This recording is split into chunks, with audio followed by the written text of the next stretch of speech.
On 12 March 1944. In a quiet room beneath Whitehall, Sir Alan Brooke paused over a map, feeling history tighten. He was not thinking of victory parades or speeches, but of fuel figures and what they meant for millions. Across Europe the war still raged. Yet within British High Command, a realization spread quietly. Germany was running out of oil. For Brooke this was not abstract strategy. It was the hinge of fate. Armies moved on fuel. Empires collapsed without it. The date mattered because by early 1944, Allied bombers had begun strangling refineries. From Ploesti to synthetic plants inside Germany. In London, files crossed desks late into the night. Charts whispered shortages.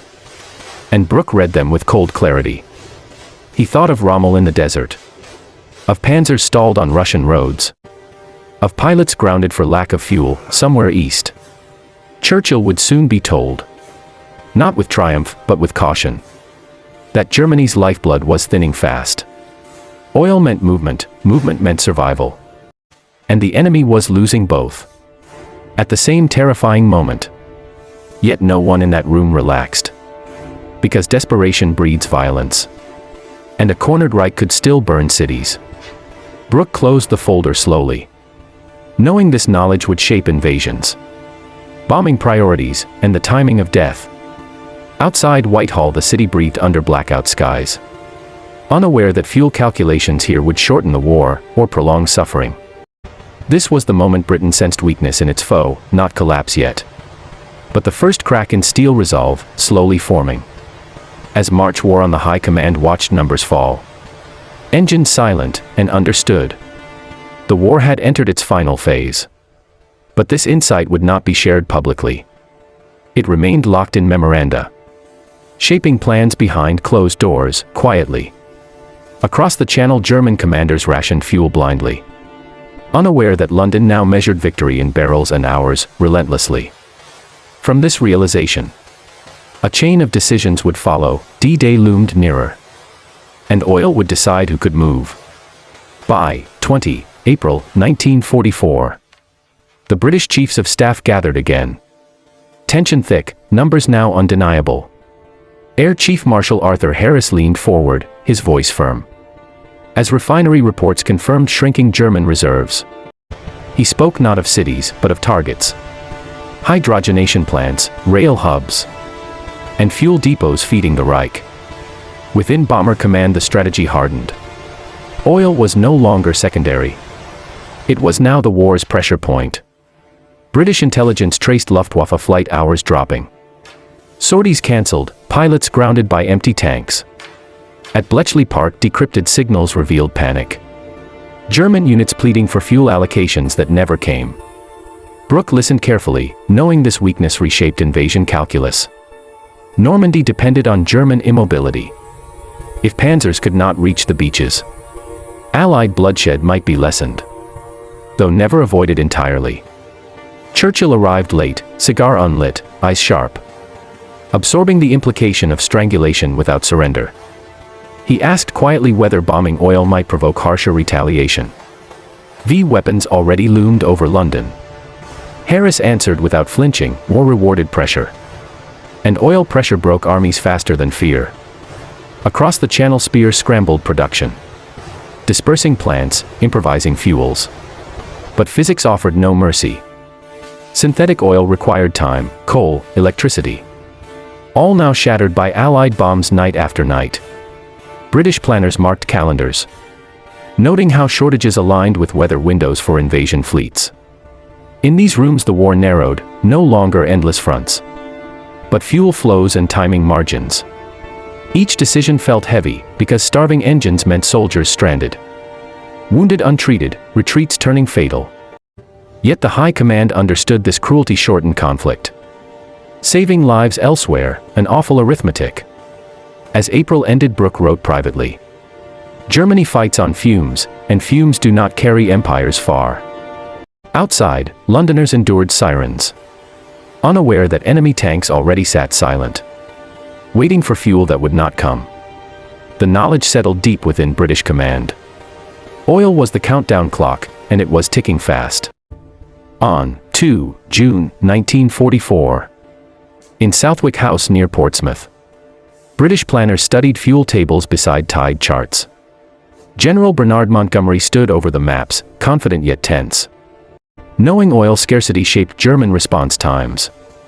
Reports showed panzer divisions restricted to training grounds. Engines preserved, movement delayed by ration orders.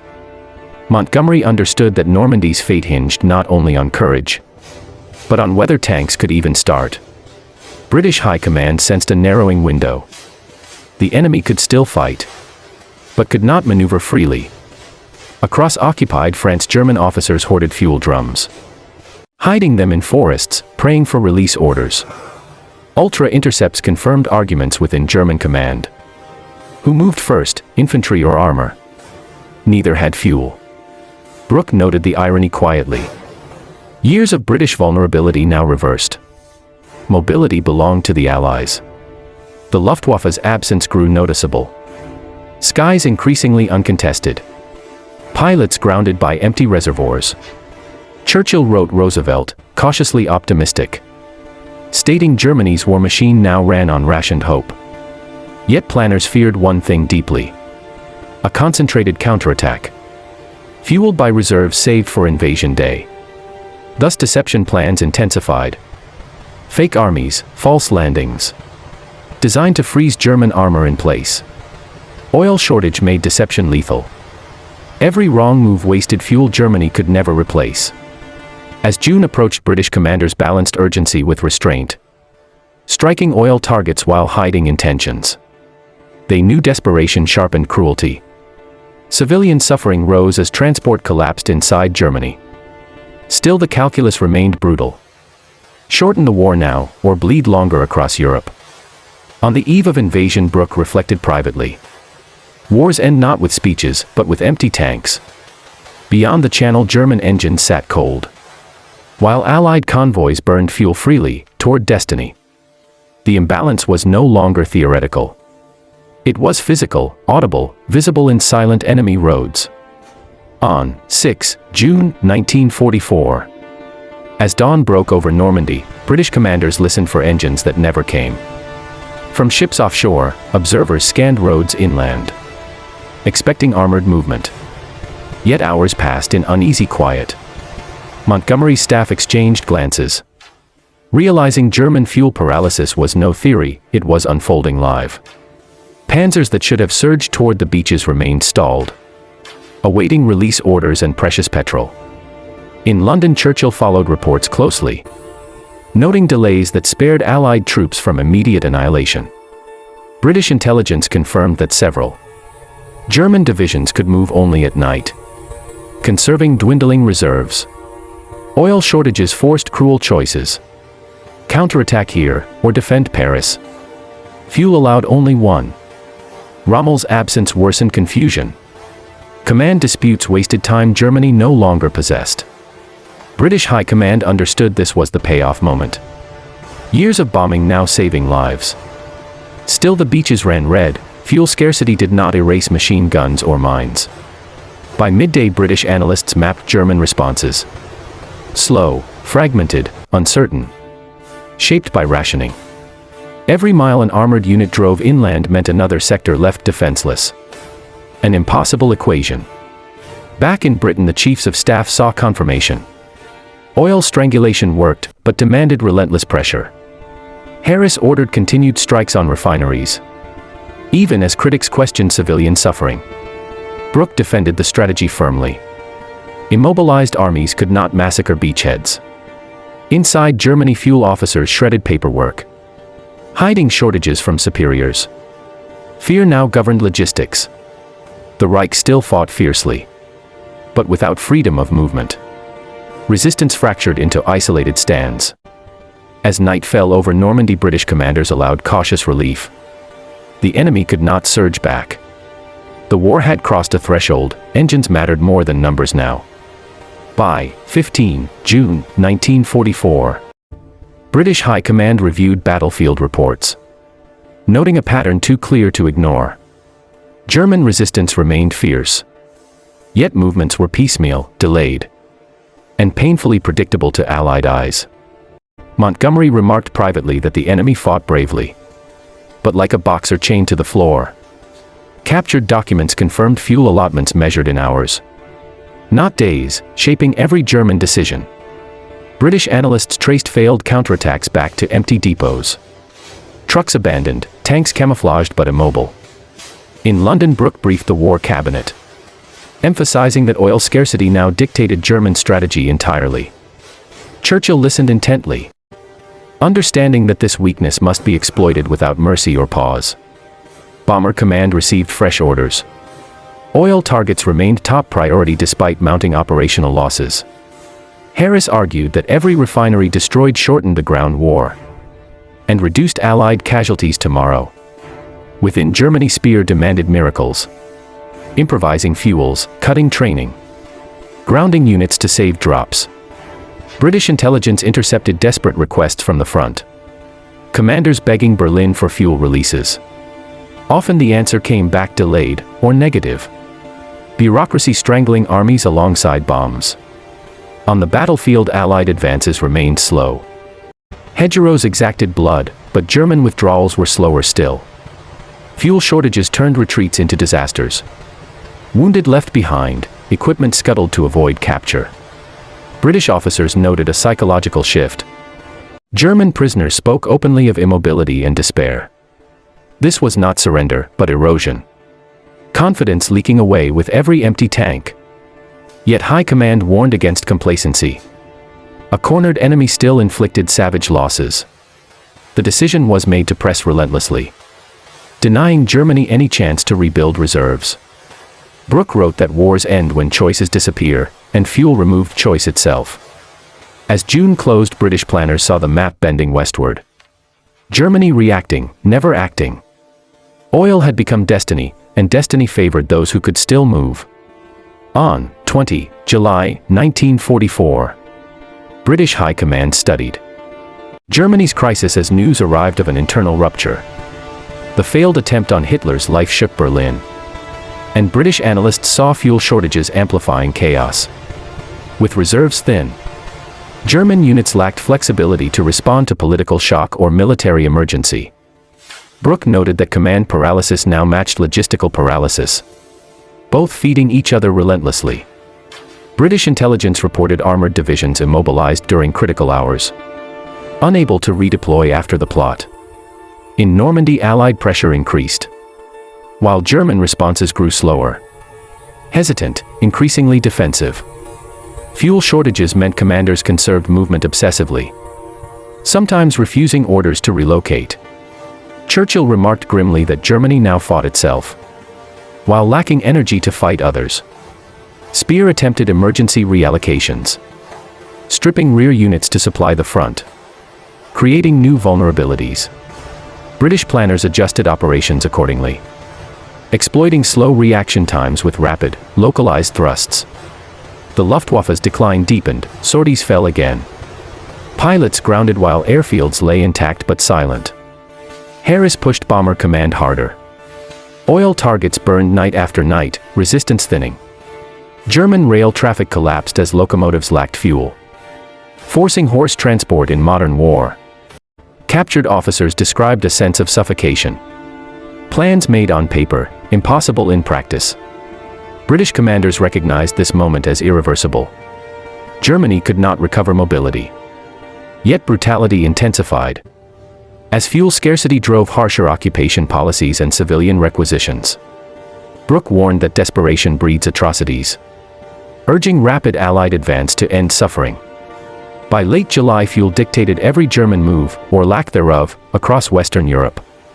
The High Command saw clearly now. Collapse would come not suddenly, but by exhaustion. Oil had ceased to be a resource, it was now a memory Germany fought to replace. By 10 August 1944, British High Command watched the German front buckle, movement collapsing under fuel famine. In Normandy, the breakout surged forward, Allied columns racing, while German units fell back in fragments.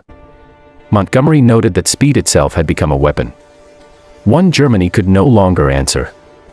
Reports showed tanks abandoned intact, Crews gone, engines dry, symbols of a mechanized army undone. British analysts traced retreat routes clogged with wreckage.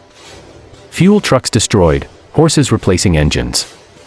In London, Brooke briefed ministers grimly, stating Germany now lacked capacity for coherent defense.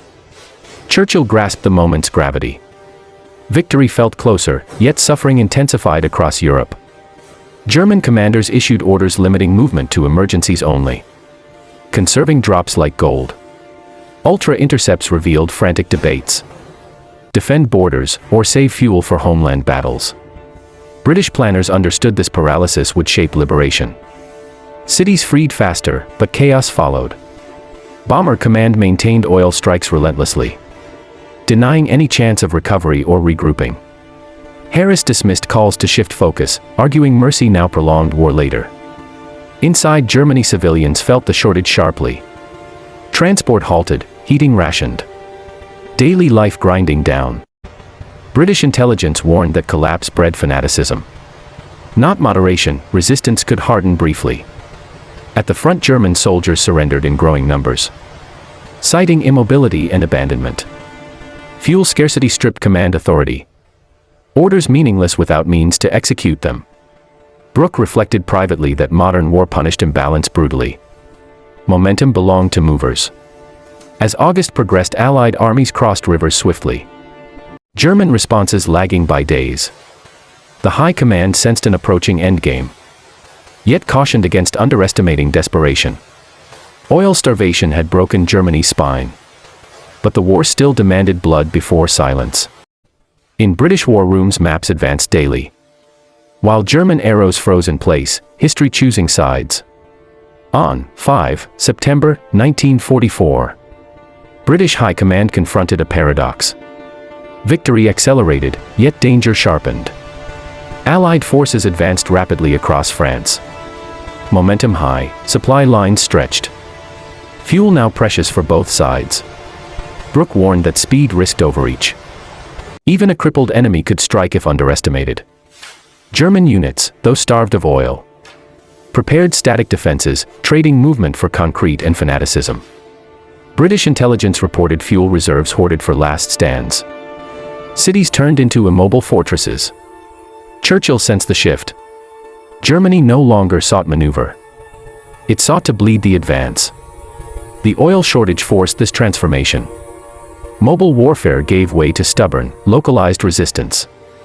Montgomery adjusted plans accordingly, favoring deliberate thrusts over reckless pursuit. British commanders noted that bridges destroyed cost Germans nothing. Fuel saved by standing still. Ultra-intercepts revealed grim instructions. Tanks to be buried, engines used as stationary guns.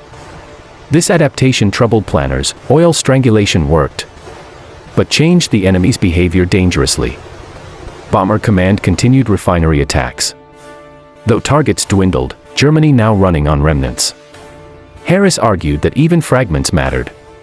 A single armored reserve could delay victory weeks. Inside Germany, civilians endured transport collapse. Food shortages worsened, resentment simmered beneath fear. British leaders understood this suffering carried moral weight. Ending war quickly became imperative. Fuel scarcity now dictated Allied caution as well. Trucks queued, priorities debated. Advance slowed. Brooke noted grim symmetry. Oil ruled everyone, winners and losers alike. German propaganda seized on static defense, portraying immobility as heroic sacrifice. British analysts saw through it. This was necessity dressed as ideology. As September deepened, High Command sensed a grinding phase ahead. Less movement, more blood. Oil had removed flexibility from Germany, but not its capacity to kill. The war narrowed toward borders, and desperation hardened on both sides, silently. By 18 December 1944, British High Command faced an unwelcome reminder. Desperation could still strike hard. German forces launched a sudden offensive in the Ardennes, fueled by reserves hoarded for this moment. In London, Brooke reacted with grim recognition. Oil scarcity had not removed surprise, only delayed it. British analysts quickly assessed the scale. Limited fuel meant limited duration. The clock favored the Allies. Captured intelligence revealed. German units ordered to seize Allied fuel depots immediately, or halt. This was a gamble born of scarcity. Success depended on stealing energy to keep moving. Churchill addressed the chiefs soberly. Warning against panic, the enemy burned its last drops now. British commanders watched movements closely, noting advances slowed as fuel trucks lagged behind. The offensive shocked morale, yet confirmed earlier assessments. Germany could strike once, not sustain. Bomber Command intensified attacks on remaining oil stocks, denying any hope of prolongation. Harris stated bluntly that this was Germany's final motion. After this, immobility returned. On the ground, German armor advanced unevenly. Some units racing, others stalled entirely. British intelligence mapped abandoned vehicles again. Engines silent, crews dispersing into forests. Fuel shortages turned ambition into chaos. Coordination broke down within days. Brooke reassured commanders that patience mattered. Hold lines, let fuel do its work. By late December, the offensive slowed visibly, momentum leaking away with every mile. German orders grew frantic. Fuel allocations reshuffled hourly, desperation evident. British High Command recognized this as confirmation. Oil strangulation dictated the enemy's fate. The cost was high, lives lost needlessly in a gamble against physics. As the front stabilized, British planners looked eastward. Germany's final exhaustion approaching. Oil had allowed one last lunge, but it could not change the ending. On 8 May 1945, British High Command received confirmation. Germany's war had finally stopped. In London, Brooke stood quietly, reflecting not on triumph, but on the mechanics of collapse. The final months proved what planners had long suspected. Armies do not die dramatically, they starve. German surrender documents told a silent story: fuel stocks exhausted, transport shattered, movement impossible. British analysts reviewed reports from across Europe: tanks abandoned, aircraft grounded, depots empty. Churchill addressed the nation with solemn restraint. Victory carried weight, not celebration alone. Behind his words lay years of calculation, bombing decisions, moral burden, and relentless pressure. Oil had been the invisible battlefield, fought nightly over refineries, rail yards, and rivers. Brooke wrote privately that strategy had become subtraction. Remove fuel, remove choice, remove war. Inside Germany, civilians emerged into silence. Machines still, roads empty. A mechanized nation halted. British commanders acknowledged the human cost. Cities ruined, families broken, suffering immense. Yet they also understood prolongation would have been worse. Mobility restored meant blood renewed. The oil campaign had shortened the conflict, though it could never cleanse its cruelty. Historians would later debate morality. But within High Command the lesson was clear. Modern war obeyed logistics more than slogans, physics more than ideology. The Reich had fought fanatically, but without energy, fanaticism could not move. As maps were rolled away, British officers felt exhaustion, relief, and quiet grief. Victory did not feel loud, it felt heavy, earned through invisible strangulation. Brooke closed his final wartime diary noting that future wars would be decided similarly. Control fuel, control movement, control time, and time decides outcomes. On that May day the engines stayed silent, across Europe and history turned.